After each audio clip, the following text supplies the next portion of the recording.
The purpose of this video is to offer a little more in-depth description of my grading procedure for my Honors English 1 classes. I've based this procedure on the book Grading for Equity by Joe Feldman. I'd like to start with formative assessments. So that's this little piece of the pie chart here and this little chunk that's down in this lower right. Those are worth, so formative assessments are worth 10% of a student's grade. Think of these assessments as class assignments, notes, worksheets, homework, etc.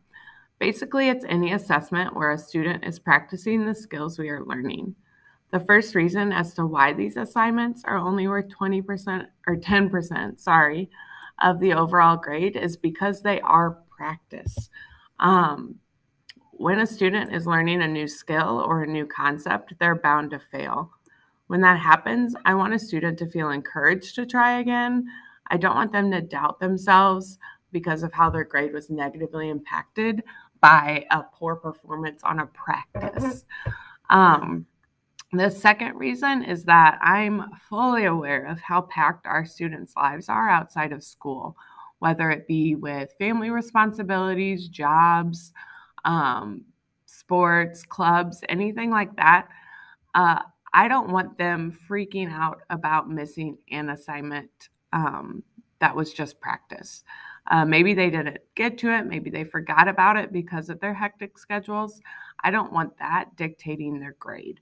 So by keeping these assessments as only 10% of their grade, I kind of avoid both of those types of things. It's only practice. I don't want them to doubt themselves, and it happens when they forget things, and I don't want that to negatively impact them. The bulk of your student's grade does lie in the summative assessments, which are worth 90%. So that's this big chunk, and it's kind of talked about up here. By the way, this graphic is from my syllabus. If it looks familiar, that would be why. So summatives are any assignments that actually test a student's mastery of the skills we've been practicing. So think tests, projects, quizzes, papers, etc., any of the big assignments. The reason for these assessments being such a high percentage is because this is where students are actually proving their knowledge. These assessments are the chance for students to show that they have been learning, they've been practicing, they've been paid attention and working in class on learning these new concepts. Now, summatives do have the chance to completely tank a student's grade, but they also have the chance of raising their grade up by quite a bit.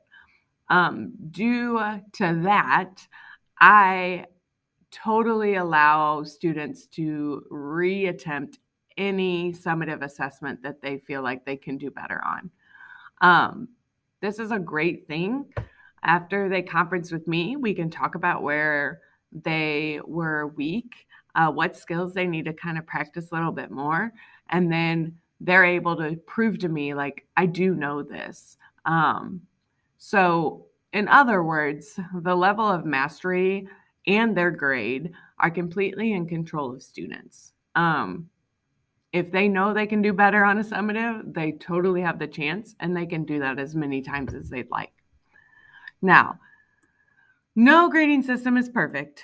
However, after doing this for 2 years now, I have found that it more accurately depicts the actual knowledge of a student. And it has my students actually understanding that it's okay to make mistakes. So not only am I using this to make sure that students know where they stand on the level that they are at regarding Honors English 1, but also I'm giving them that chance to make a mistake and then fix it, as long as they're working hard and talking and trying to work through what they missed or what they were weak on. So I really do like this way, and I prefer it over just kind of points-based. But if you have any questions, let me know, and I really appreciate you taking the time to listen to this. Thank you.